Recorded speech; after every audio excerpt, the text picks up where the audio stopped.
Chapter 6 of The Science of Being Great by Wallace D. Wattles. This recording is in the public domain. The Social Point of View. Without faith, it is impossible to please God, and without faith, it is impossible for you to become great. The distinguishing characteristics of all really great men and women is an unwavering faith. We see this in Lincoln during the dark days of the war. We see it in Washington at Valley Forge. We see it in Livingstone, the crippled missionary, threading the mazes of the dark continent, his soul aflame with the determination to let in the light upon the accursed slave trade which his soul abhorred. We see it in Luther and in Francis Willard, in every man and woman who has attained a place on the muster roll of the great ones of the world. Faith, not a faith in oneself or in one's own powers, but faith in principle, in the something great which upholds right, and which may be relied upon to give us the victory in due time. Without this faith, it is not possible for anyone to rise to real greatness. The man who has no faith in principle will always be a small man. Whether you have this faith or not depends upon your point of view. You must learn to see the world as being produced by evolution, as a something that is evolving and becoming, not as a finished work. Millions of years ago, God worked with very low and crude forms of life, low and crude, yet each perfect after its kind. Higher and more complex organisms, animal and vegetable, appeared through the successive ages. The earth passed through stage after stage in its unfolding, each stage perfect in itself, and to be succeeded by a higher one. What I wish you to note is that the so-called lower organisms are as perfect after their kind as the higher ones. That the world in the Eocene period was perfect for that period. It was perfect, but God's work was not finished. This is true of the world today. Physically, socially, and industrially, it is all good, and it is all perfect. It is not complete anywhere or in any part, but so far as the handiwork of God has gone, it is perfect. This must be your point of view, that the world and all it contains is perfect, though not completed. All's right with the world. That is the great fact. There is nothing wrong with anything. There is nothing wrong with anybody. All the facts of life you must contemplate from this standpoint. There is nothing wrong with nature. Nature is a great advancing presence working beneficently for the happiness of all. All things in nature are good. She has no evil. She is not completed, for creation is still unfinished, but she is going on to give to man even more bountifully than she has given to him in the past. Nature is a partial expression of God, and God is love. She is perfect, but not complete. So it is of human society and government. What though there are trusts and combinations of capital and strikes and lockouts and so on? All these things are part of the forward movement. They are incidental to the evolutionary process of completing society. When it is complete, there will be harmony. But it cannot be completed without them. J.P. Morgan is as necessary to the coming social order as the strange animals of the age of reptiles were to the life of the succeeding period, and just as these animals were perfect after their kind, so Morgan is perfect after his kind. Behold, it is all very good. See government and industry as being perfect now, and as advancing rapidly toward being complete. Then you will understand that there is nothing to fear, no cause for anxiety, nothing to worry about.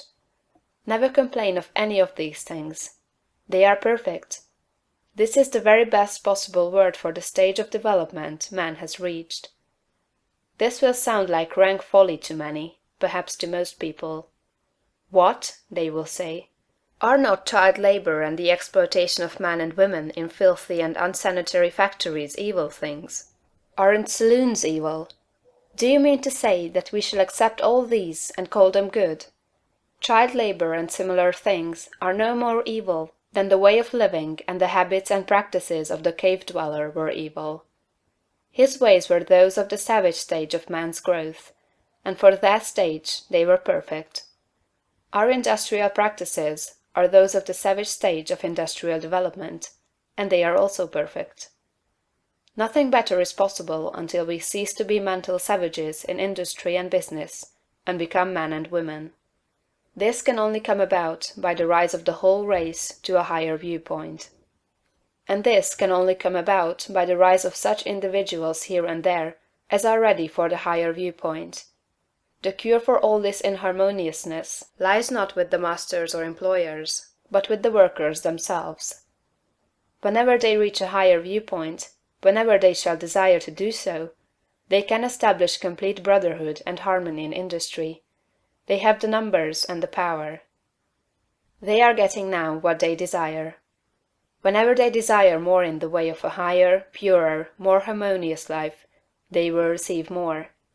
True, they want more now, but they only want more of the things that make for animal enjoyment, and so industry remains in the savage, brutal, animal stage. When the workers begin to rise to the mental plane of living, and ask for more of the things that make for the life of the mind and soul, industry will at once be raised above the plane of savagery and brutality. But it is perfect now upon its plane. Behold! In fact, it is all very good. So it is true of saloons and dens of vice. If the majority of the people desire these things, it is right and necessary that they should have them.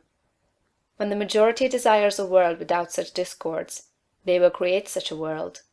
So long as men and women are on the plane of bestial thought, so long the social order will be in part disorder, and will show bestial manifestations.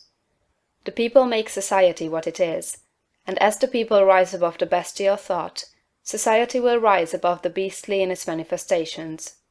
But a society which thinks in a bestial way must have saloons and dives. It is perfect after its kind, as the world was in the Eocene period, and very good. All this does not prevent you from working for better things. You can work to complete an unfinished society, instead of to renovate a decaying one. And you can work with a better heart and a more hopeful spirit. It will make an immense difference with your faith and spirit, whether you look upon civilization as a good thing that is becoming better, or as a bad and evil thing that is decaying. One viewpoint gives you an advancing and expanding mind, and the other gives you a descending and decreasing mind. One viewpoint will make you grow greater, and the other will inevitably cause you to grow smaller.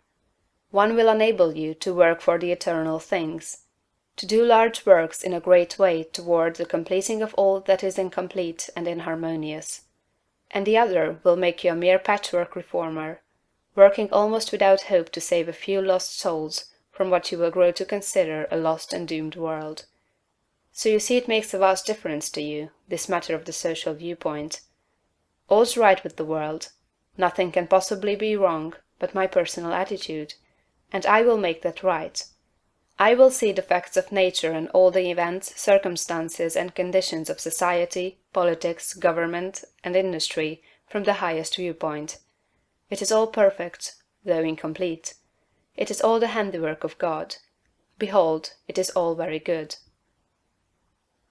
End of chapter 6.